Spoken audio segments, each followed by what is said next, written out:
The sound of the pen scratching against paper was the loudest thing in the room. Funny, isn't it? How something as small as a signature can end a whole life. I signed the divorce papers without hesitation, my hand steady, my heart hollow. Across the table, Clara, the woman who once ran empires without blinking, sat frozen. The flawless CEO. The woman who had once said love was a distraction. When the pen dropped, she looked up. For the first time, her voice trembled. "Ethan, don't go." Her eyes were glassy, desperate, not the cold, calculating stare I'd come to know. I stood, buttoned my jacket, and looked at her one last time. "You should have thought of that," I said quietly, "before you put a price on love." Her breath caught, but I didn't wait to hear the excuse she'd prepared. As I walked out of that courthouse, the flash of cameras, the whispers, none of it mattered. The empire she built was crumbling behind her, and for once, I didn't care. Because this wasn't where our story began. No, it started a year ago, with a promise she swore she'd never break. They say opposites attract, but I think what really binds people is the illusion of balance, the belief that you complete each other. That's what Clara and I were. Balance. She was the storm, I was the stillness after it. I met her 3 years ago, at a charity gala I hadn't even planned to attend. My firm had just landed a mid-size project downtown, and my partner insisted I'd network. I remember standing by the bar, nursing a glass of cheap champagne, when she walked in, not walking, commanded the room. Clara Hartwell. CEO of Innovatech, a company people whispered about like it was a myth. She wore power like perfume. People moved aside when she passed. And yet, when our eyes met across that crowded ballroom, she smiled, not the polished, boardroom kind, but a genuine curve of warmth. She approached first. "You don't look like you belong here," she said. I laughed. "That's funny. I was just thinking the same thing about you." Her brow lifted, amused. "You're either very brave or very stupid." "Maybe both," I replied. That was the beginning. We started talking that night, about architecture, art, the silence that comes after hard work. She told me how exhausting it was to be surrounded by people who wanted something from her. I told her how I'd rather build something no one sees than chase the spotlight. When she finally left that evening, she pressed her business card into my hand. "For when you design my next office," she'd said with a playful smirk. I didn't call her for 3 days. She called me first. Our worlds shouldn't have fit together, but somehow, they did. She'd spend her days negotiating mergers worth billions, while I drafted blueprints in my small, sunlit studio. Yet, every night, she came home and left the CEO at the door. I used to love that moment, the sound of her heels hitting the floor, the sigh that escaped her lips when she sank onto the couch. "You make me feel human, Ethan," she'd whisper, her head resting on my chest. And I'd smile, tracing lazy circles on her arm. "That's all I ever want, for you to forget the world when you're with me." Sometimes she'd fall asleep like that, makeup smudged, phone buzzing unanswered on the table. I'd take it, switch it to silent, and just watch her. For all her power, she looked fragile then, small, like she was made of glass.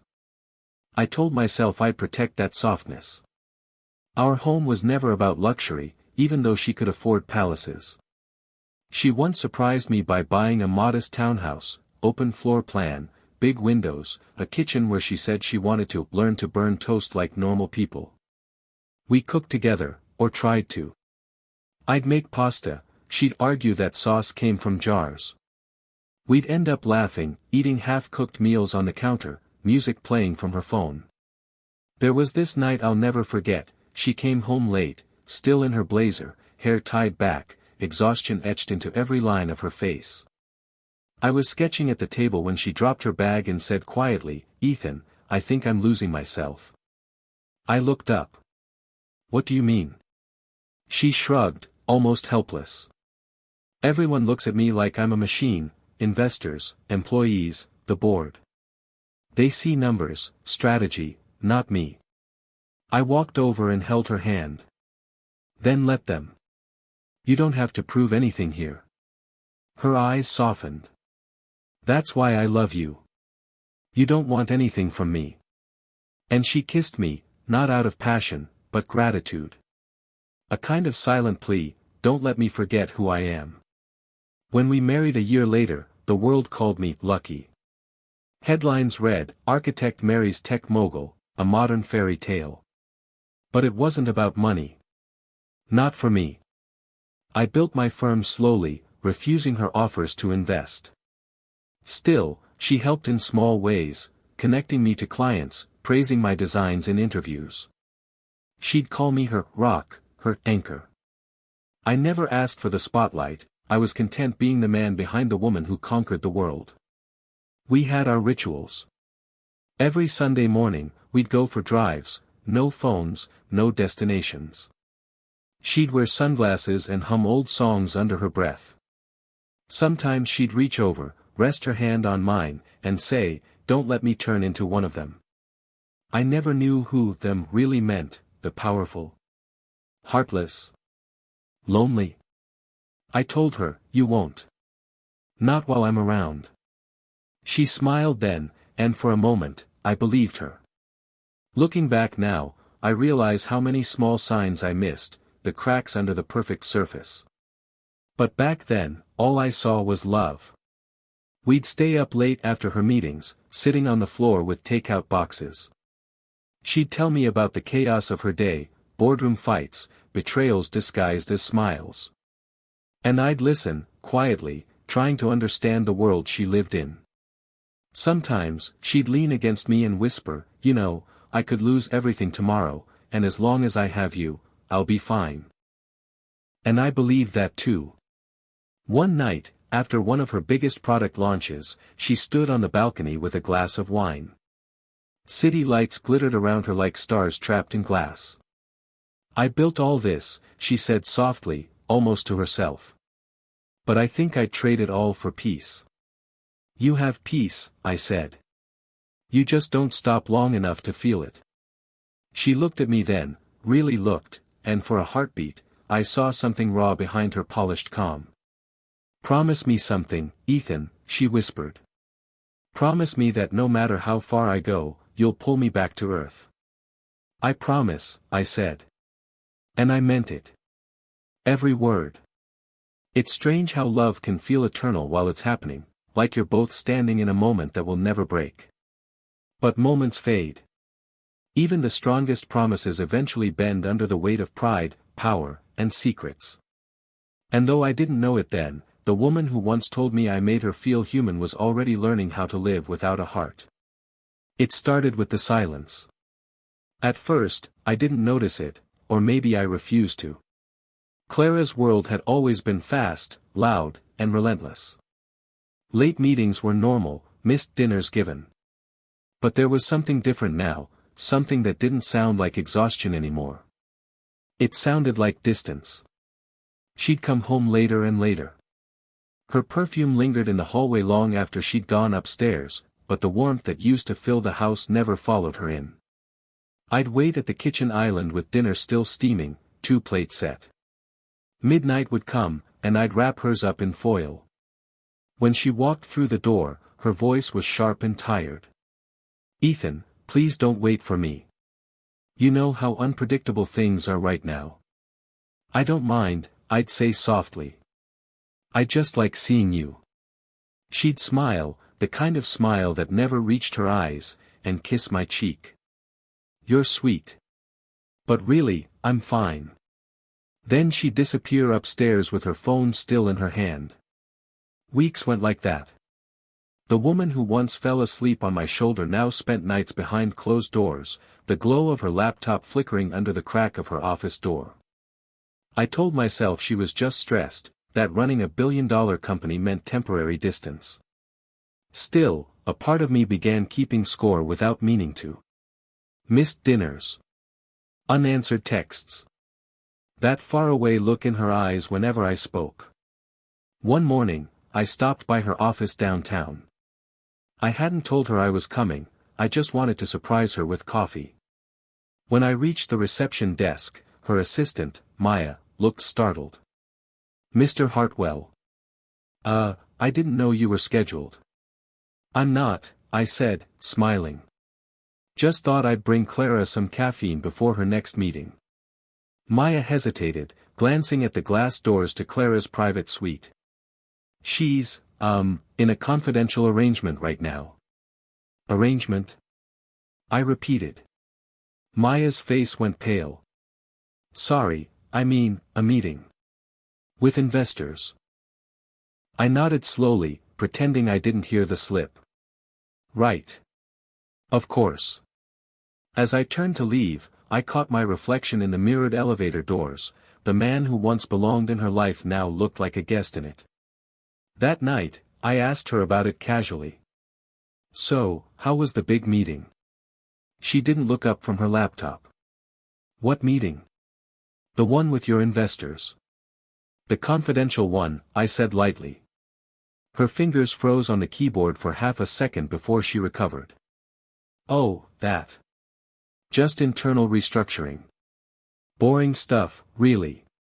Her tone was breezy, but something about the way she said "boring" made my stomach twist. Clara never called anything boring. 2 weeks later, we had dinner at a high-end restaurant downtown. It was her idea, the first time she'd suggested going out in months. I let myself hope it was her way of reaching back toward me. She was stunning that night, black dress, hair pinned, eyes lined with quiet determination. But her expression carried the same tension I'd seen in boardrooms during interviews. We ordered wine, talked about trivial things. For a few moments, it almost felt normal again.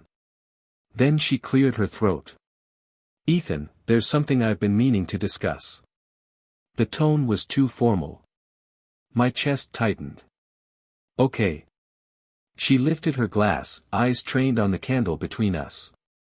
"My legal team suggested a small adjustment to our prenuptial agreement. Just for clarity." I laughed before I could stop myself. "Clarity? Clara, we've been married 3 years. What's unclear?" Her gaze flicked up, cool and composed. "It's not about us. It's about the company. Investors are getting nervous about liability, joint assets, public perception, that sort of thing. You know how it is." I didn't. But I nodded anyway. "Right. Sure. If it's what you need." She smiled, relieved, but it didn't feel like love, it felt like a transaction closing. Later, when the check came, she signed it without looking, eyes already drifting to her phone. I stared at her across the table, wondering when the woman I loved had become someone I had to make appointments to talk to. The following month was worse. Every conversation felt like walking on eggshells. She'd forget things, my birthday dinner, the trip we'd planned to Italy. When I tried to talk to her, she'd turn defensive. "I'm doing this for us, Ethan. Why can't you see that?" "I do see it," I'd say, voice low. "I just wish you still wanted to be part of us."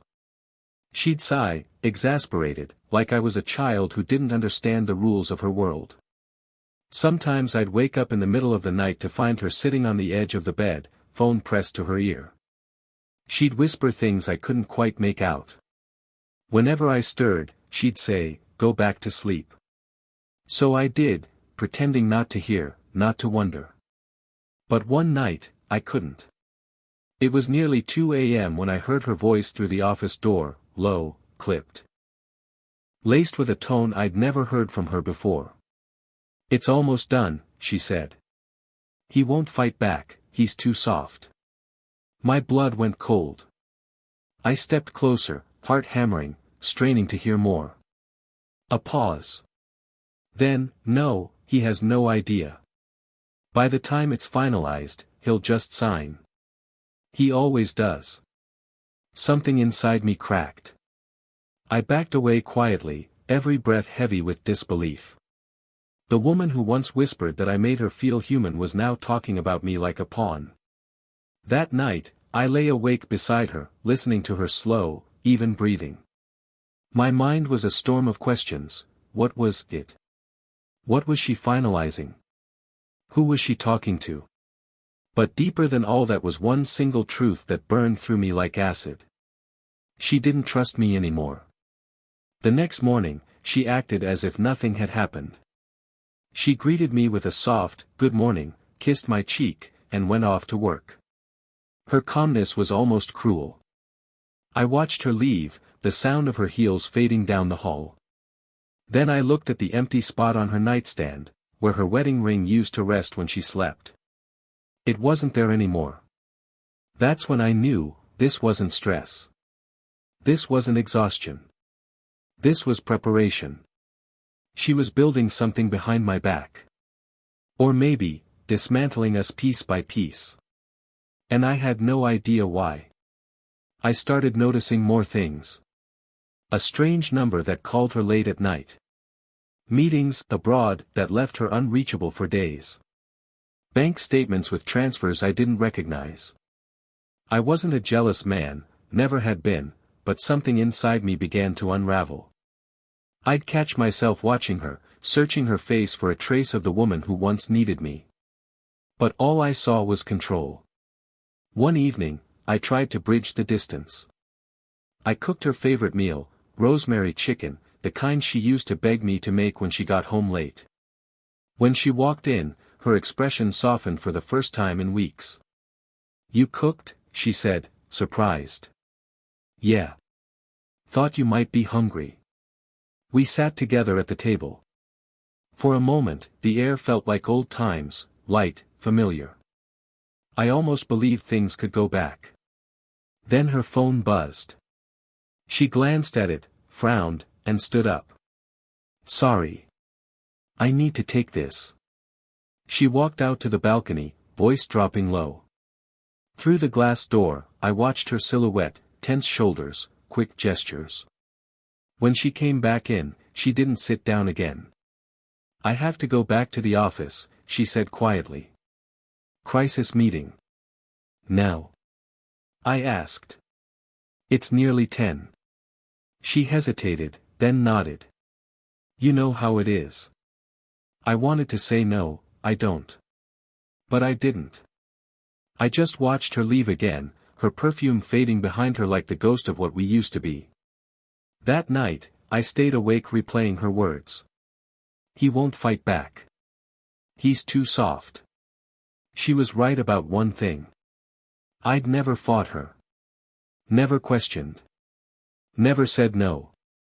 But as I lay there in the dark, staring at the ceiling, I realized something I hadn't before. Love shouldn't feel like surrender. And for the first time since I met her, I felt the faintest flicker of anger beneath the ache. I didn't know it yet, but that was the night I stopped being the man who waited, and started becoming the man who watched. It happened on a Tuesday morning, the kind that begins too quietly, like the world is holding its breath. I was pouring coffee when Clara walked into the kitchen. She looked perfect, as always, crisp white blouse, hair pulled into a sleek bun, face unreadable. But there was something different about her eyes. They weren't tired anymore. They were resolved. She didn't say good morning.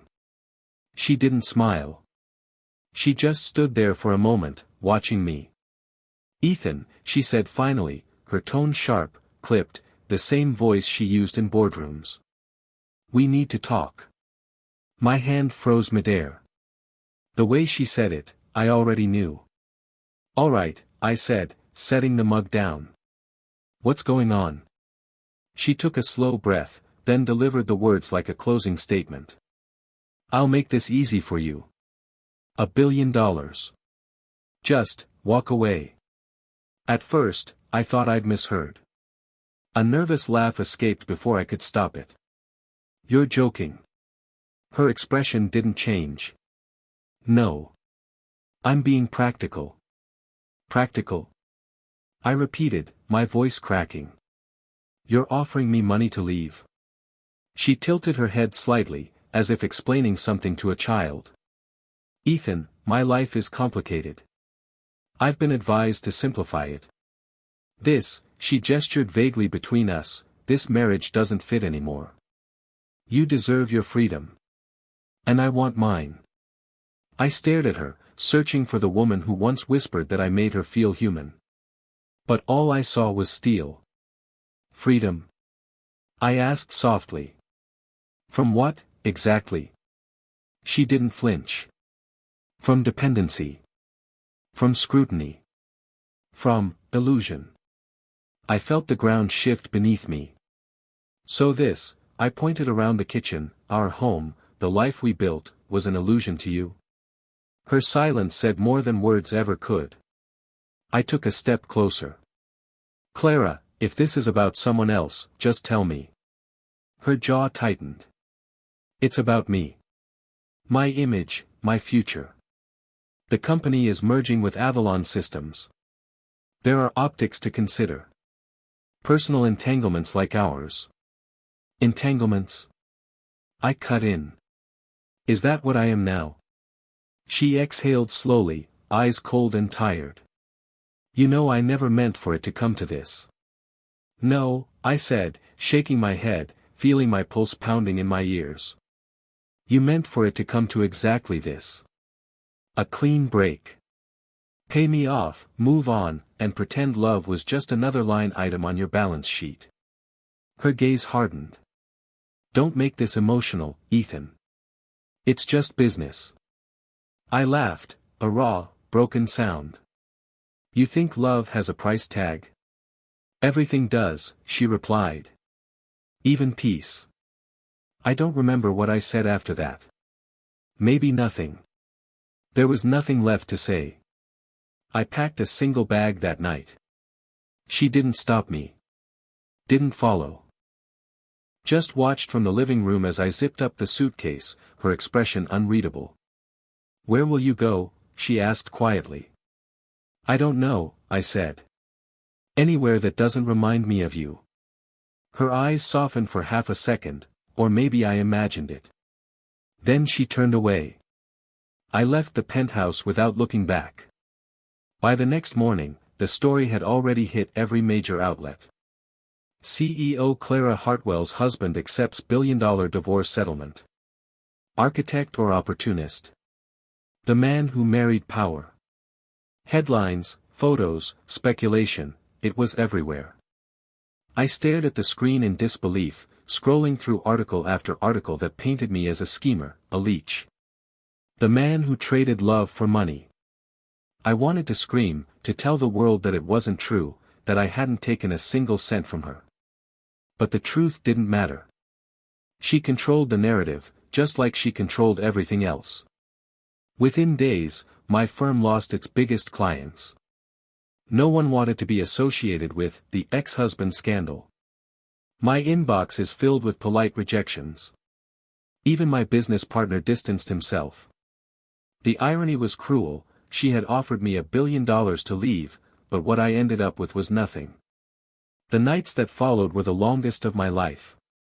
I moved into a small apartment near the edge of the city, bare walls, second-hand furniture, the faint smell of someone else's past lingering in the air. I couldn't sleep.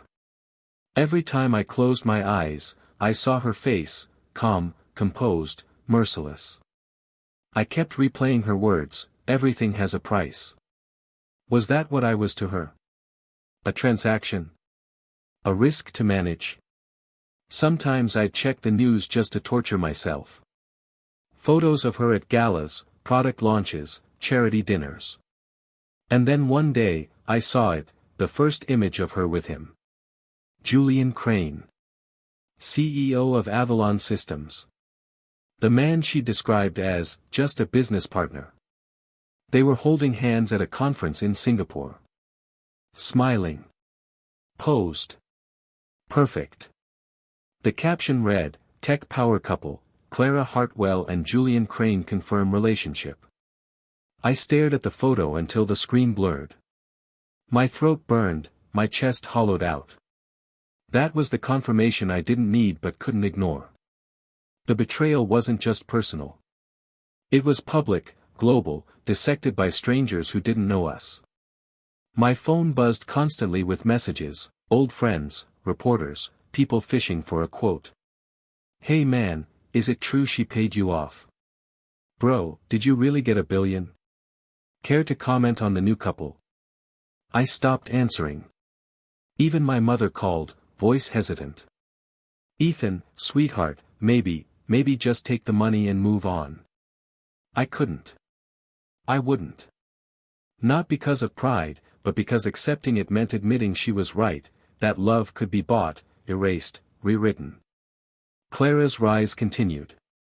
She was on magazine covers, hailed as the woman who built her empire and walked away stronger.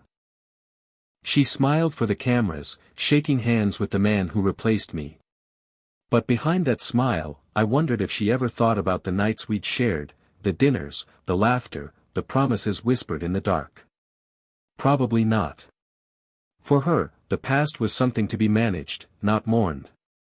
Meanwhile, I was unraveling. Work dried up. The media attention turned to mockery.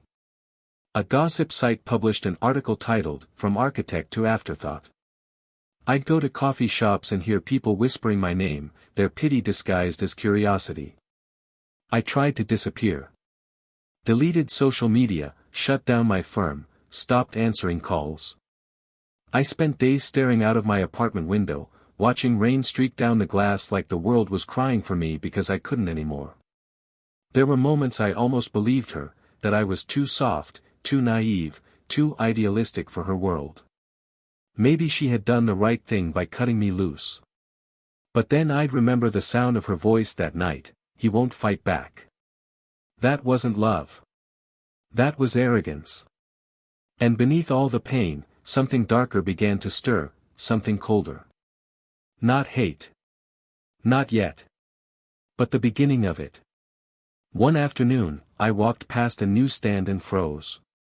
There she was on the cover again, Hartwell and Crane announced joint venture worth $30 billion. The photo showed them side by side, flawless, powerful, and unstoppable. And in that moment, a single thought crystallized in my mind. She didn't just betray me. She used me. Every dinner, every conversation, every promise, all of it had been a carefully built facade to protect her image until she no longer needed me. I was never her partner.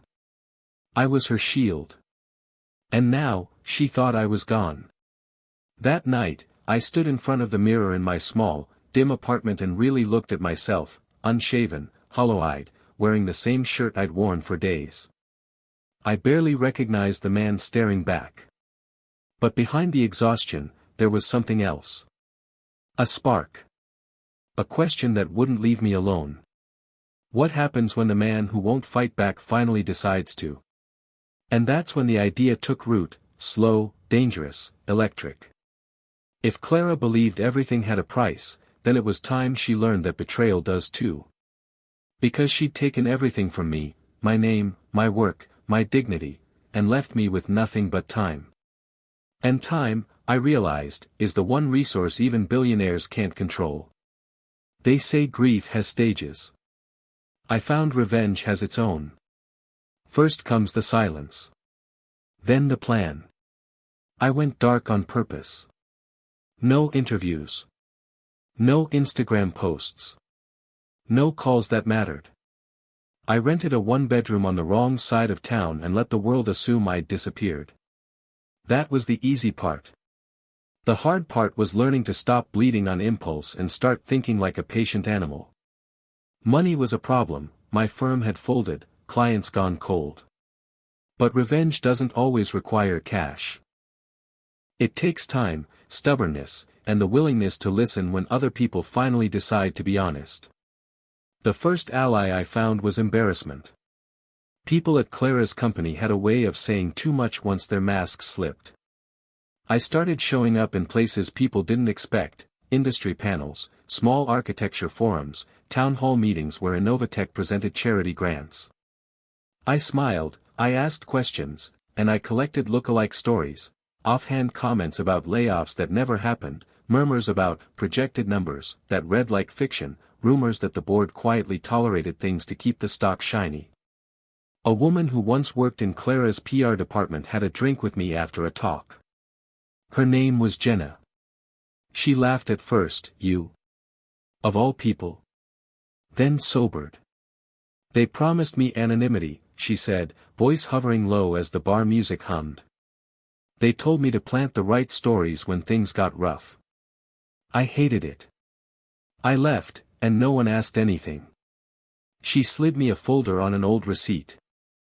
Photocopies, time stamps, emails. Small things. Little lies. Tiny admissions that added up. Small things became a pattern. A procurement manager offhandedly complained about suppliers inflated beyond market values. An intern mentioned a secret ledger. Names repeated across conversations. Julian's. Certain investors.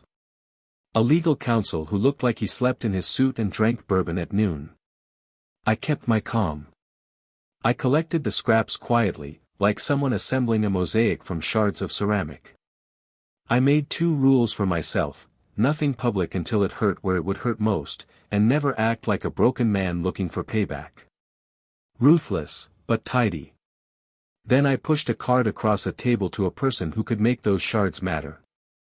Olivia Park was an investigative journalist with a reputation for not being bought, scars on her byline from fights with PR departments and lawyers.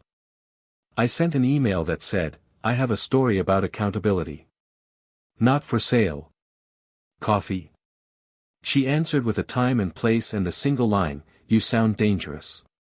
Good. Olivia liked facts. She wanted documents. She wanted people who would stake their names. I had the beginnings of both. I gave her Jenna's folder. I gave her names. I gave her a path that connected shell contracts, shifted assets, and the occasional insider tip that read like a breadcrumb trail toward fraud. The next piece was technical. I wasn't a hacker. I wasn't clever with code. But a favor I'd done once, fixing a friend's leaking toilet in a penthouse that had belonged to an investor, came back like interest. Marcus, a quiet man with a hoodie and a past in cybersecurity, owed me a life-saving design favor from a decade ago. I found him nursing cheap coffee in a server-rack-lit co-working space. He accepted my first drink, then my real ask, find where the noise is coming from. Just listen. He did. At first, it sounded like static, IP hops, encrypted transfers, odd timestamps. Marcus smiled those small, boyish smiles when he found a pattern. They're sloppy, he said. Someone's ringing the same bell and hoping no one notices. He traced shell accounts to a particular set of transfers around quarterly reports.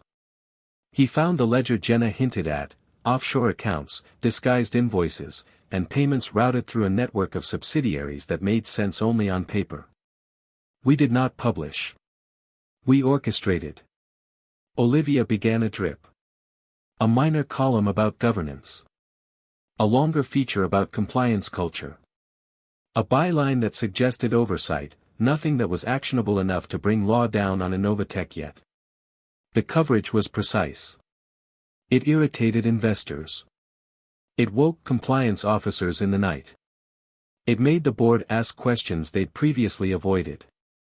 At the same time, Marcus slipped a few anonymous tips into forums the regulators frequented, small anomalies in public filings, a piece of code on an open-source server that linked to an internal Innovatech domain, an invoice number that didn't add up. Nothing direct. Just enough to make a regulator pause. Enough to get a clerk to ask the right question. Enough to get auditors requesting documents they'd never bothered to look for. I learned the taste of patience. A slow, precise vengeance feels almost like medicine.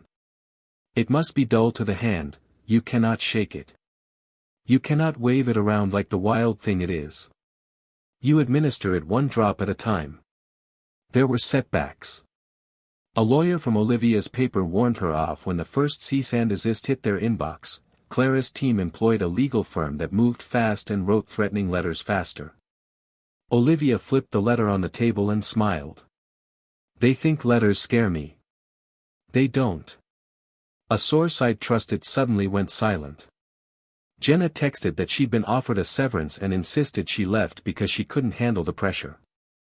I sat in silence and plotted two different routes forward, coax or expose.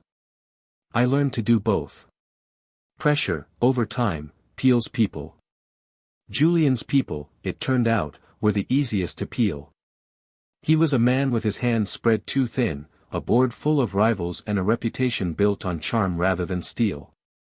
I seeded small stories that questioned the valuation of Avalon's assets. I leaked, through a chain of people who owed favors or wanted a quick buck, minutes from a meeting showing Julian's aggressive push for a risky merger. Olivia wrote about reckless leadership without naming names. Investors started to fidget. The stock dipped by a single percentage point and the tremor it caused was disproportionate. Julian began to smoke in office stairwells. I watched him on insider footage Marcus had found, pacing in circles like a man realizing his footing was not as firm as he believed. Clara reacted, as she always had, control, then denial, then overcorrection. Board memos flew. PR statements were polished.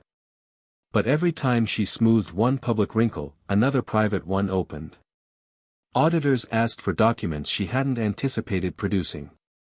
A once trusted legal counsel confessed in a late-night text that the numbers were more creative than legal.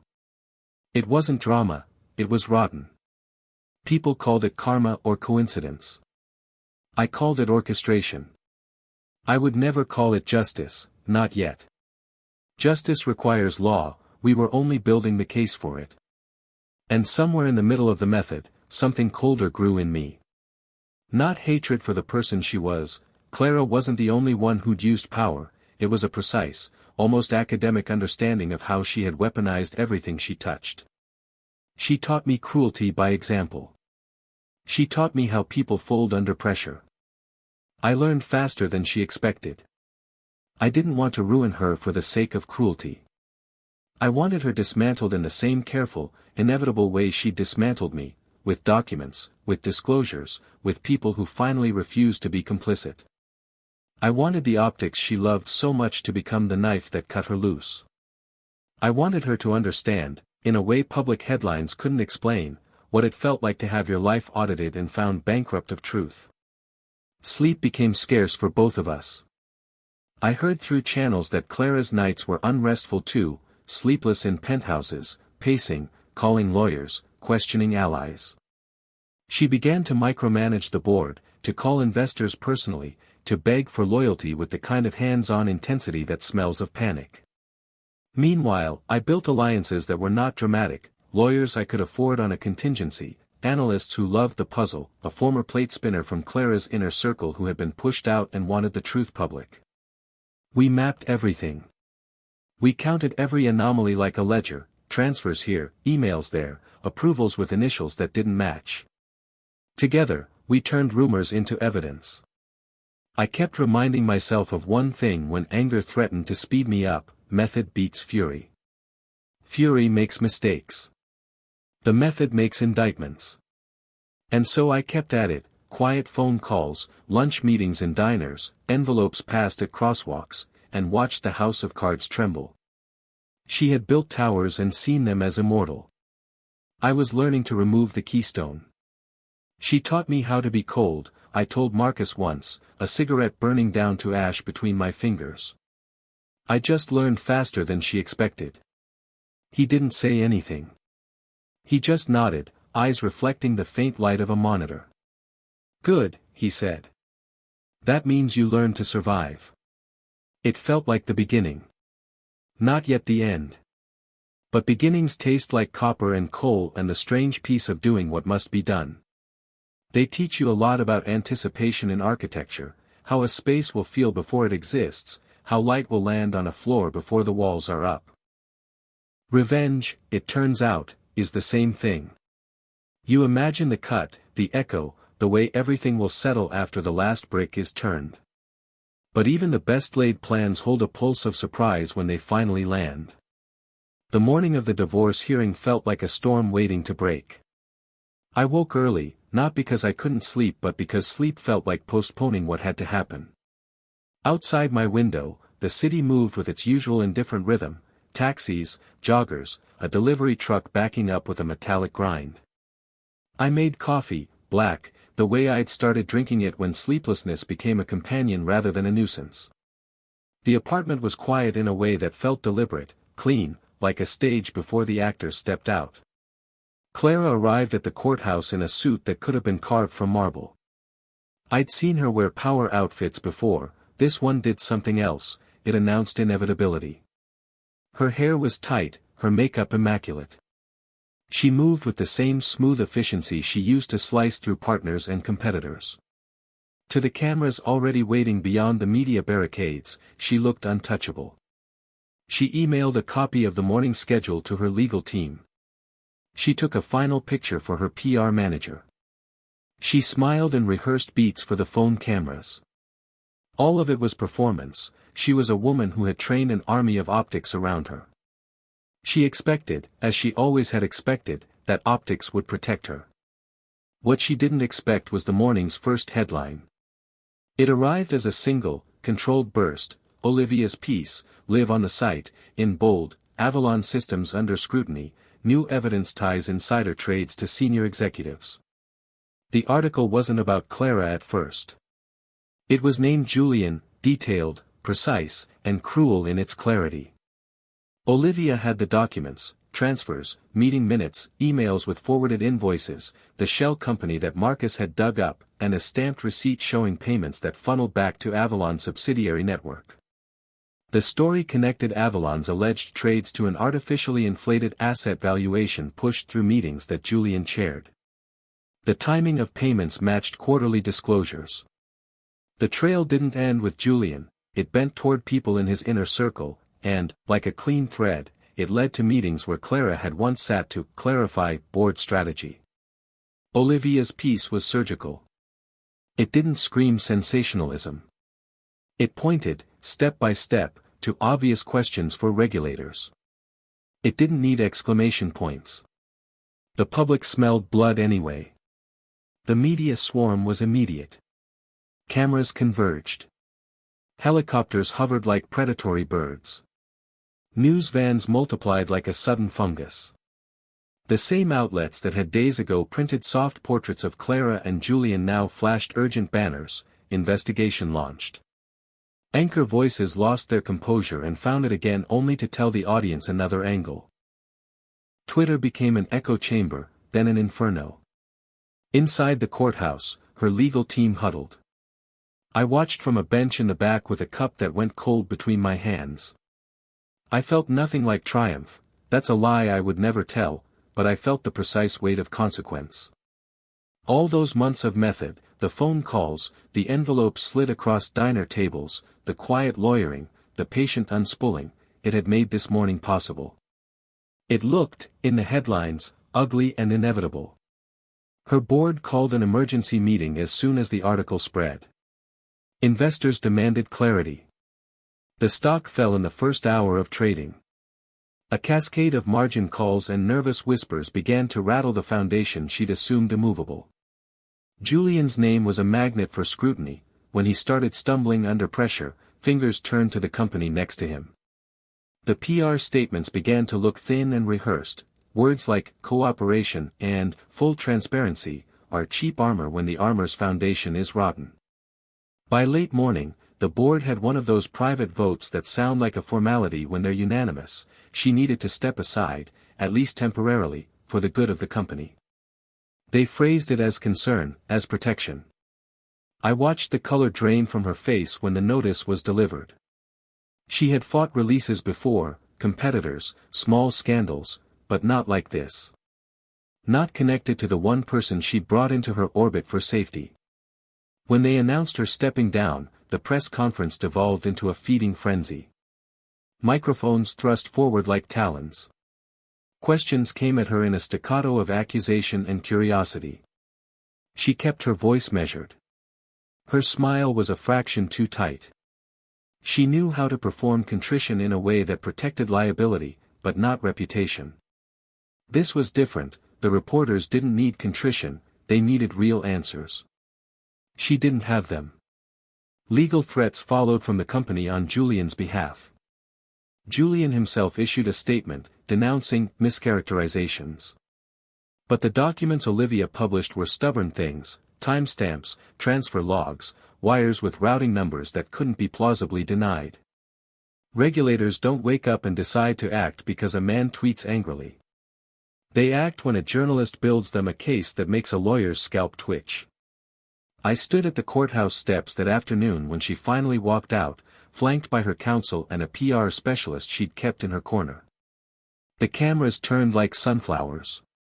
For a moment, she was still the queen she'd always been, composed, polished, ridiculously beautiful. Then something in her eyes changed, not the seasoned polish of someone who'd been through storms, but the raw, unpracticed panic of someone who discovered the ground beneath them had become ash. She moved through the crowd, through the lines of microphones and camera lenses, and for once, she met not adoration but 1,000 little knives of suspicion.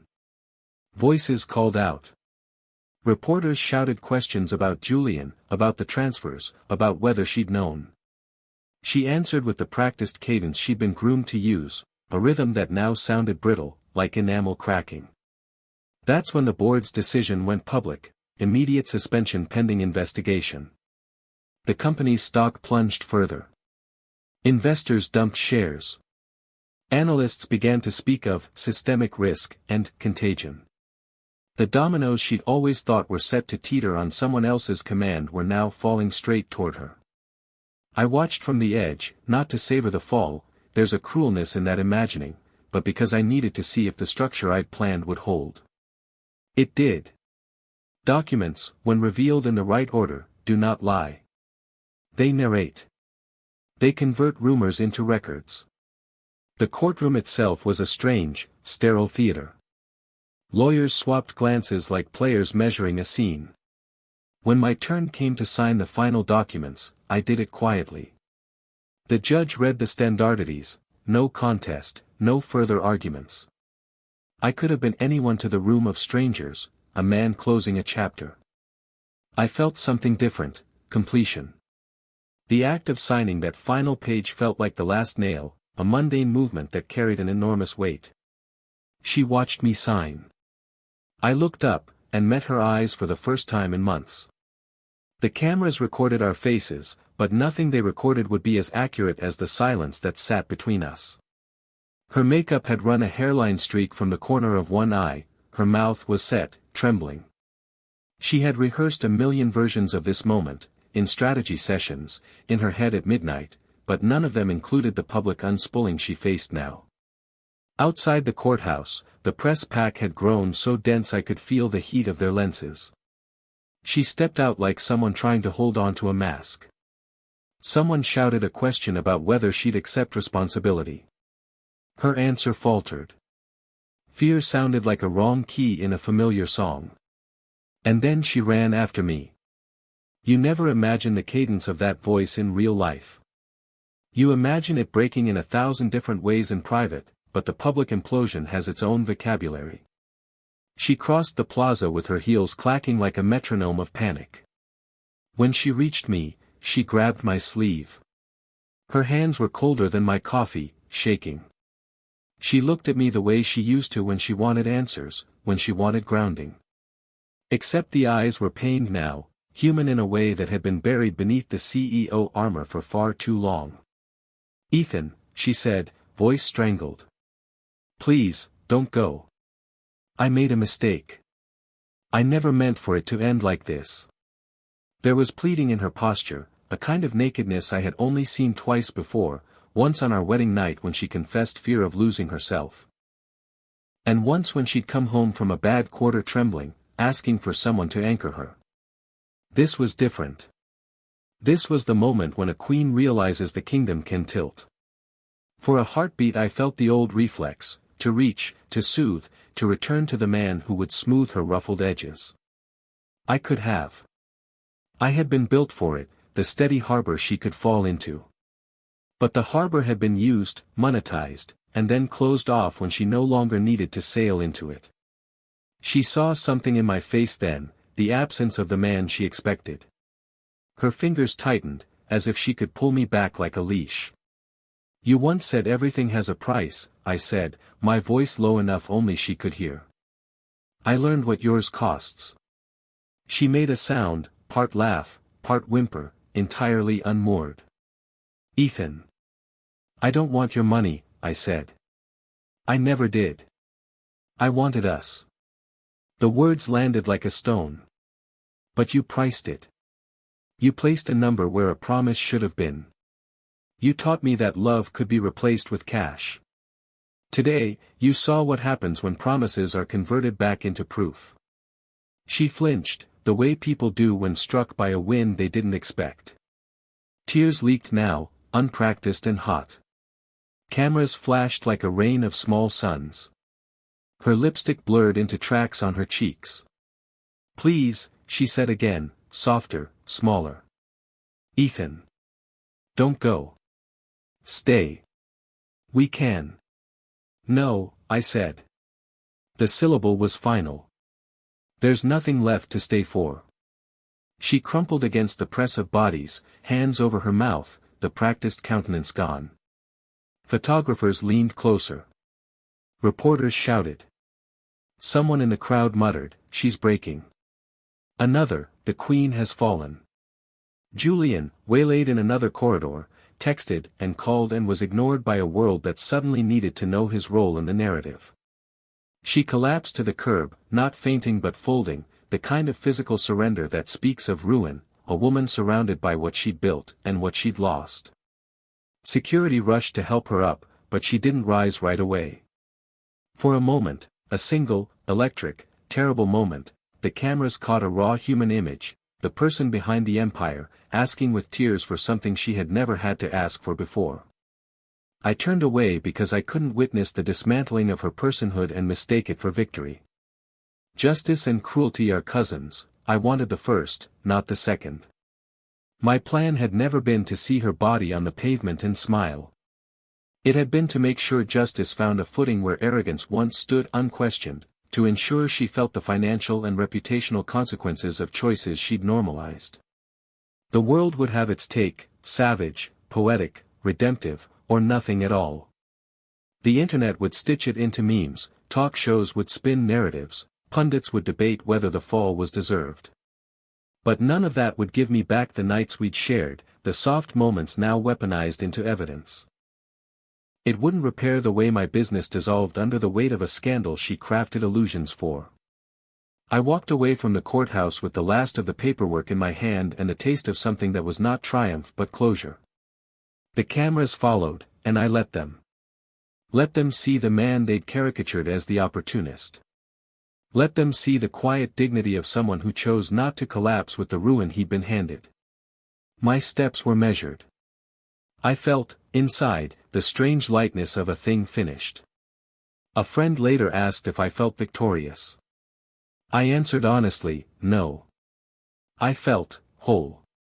The whole thing wasn't the same as healed, but it was something close enough to keep me moving. Clara's empire would not recover overnight. Investigations take time. Shareholders shout and sometimes forget. But for now, she sat surrounded by cameras and aides and a life that, in photos, looked almost untouched. In reality, it was fractured like a crystal. I'd put the right angle of light on the fracture and walked out to see it glitter. When I reached the edge of the plaza, I paused and glanced back once. She was being helped to her car, face hidden behind her hands. The man who had replaced me stood nearby, awkward, a stranger glimpsing the rawness of consequence that money had not been able to buy him immunity from. I turned and left. The day had been long, precise, and terrible in a way that felt deserved. My steps echoed down the steps and into the city where, in a small apartment, a cup of coffee waited untouched. The cameras kept flashing behind me, and in their light, a queen that had never understood the cost of what she took had finally come to know it. The news cycle moved on faster than I thought it would. Scandals, no matter how grand, eventually make room for fresher blood. New faces, new mistakes. By the time the regulators wrapped up their investigation, her story had already become just another case study, a cautionary tale whispered in business schools, a headline buried beneath newer tragedies. I didn't celebrate. I didn't attend interviews. When journalists called for my side, I simply said there wasn't one anymore. I had no side, only what was left. It took months to feel silence again, real silence. The kind that isn't filled with questions or the hum of screens waiting for updates. When it finally came, it came like a tide, slow, cleansing, patient. I moved back to the coast, to a small town where no one cared who I was or who I had been married to. My firm, rebuilt from the ashes, ran quietly from a modest studio overlooking the ocean. I designed spaces for peace now, libraries, gardens, small homes for people who wanted light and quiet more than marble and glass. Sometimes I caught myself sketching shapes that reminded me of her office, the cold symmetry, the steel lines. Then I'd tear the page, start again. The past didn't deserve permanence on paper. One evening, as the sun folded itself into the water, I found myself thinking of her. Not with anger. Not even pity. Just, acknowledgement. Clara had called once, long after the dust had settled. I didn't answer. She left a voicemail, short, strained, almost empty. I hope you're okay, she'd said. Nothing more. I deleted it before it could mean anything. I heard later that she'd vanished from the public eye, moved somewhere overseas under another firm's consulting arm. They said she was quieter now. Smaller. Some even said she tried to make amends to the people she'd stepped on. Maybe that was true. Maybe she finally learned what being human cost. I wouldn't know. I didn't want to. Because revenge had never been about watching her bleed, it had been about watching myself stop doing it. And in that, I had finally succeeded. I stood by the shore, the tide brushing my feet, the wind colder than memory. The sky burned orange, and for once, it felt right to be alone. She thought she was buying freedom, I said quietly to the sea. But some debts can't be paid in money. The horizon didn't answer. It didn't need to. I turned back toward my studio, where blueprints waited under soft lamplight. My new project was small, a home for a retired couple who wanted sunlight in every room. I smiled at the thought. As I closed the door behind me, a reflection in the glass caught my eye, not of her, not of the man I used to be, but of someone new. Someone unshaken. Clara once said I was replaceable. Turns out, so was she.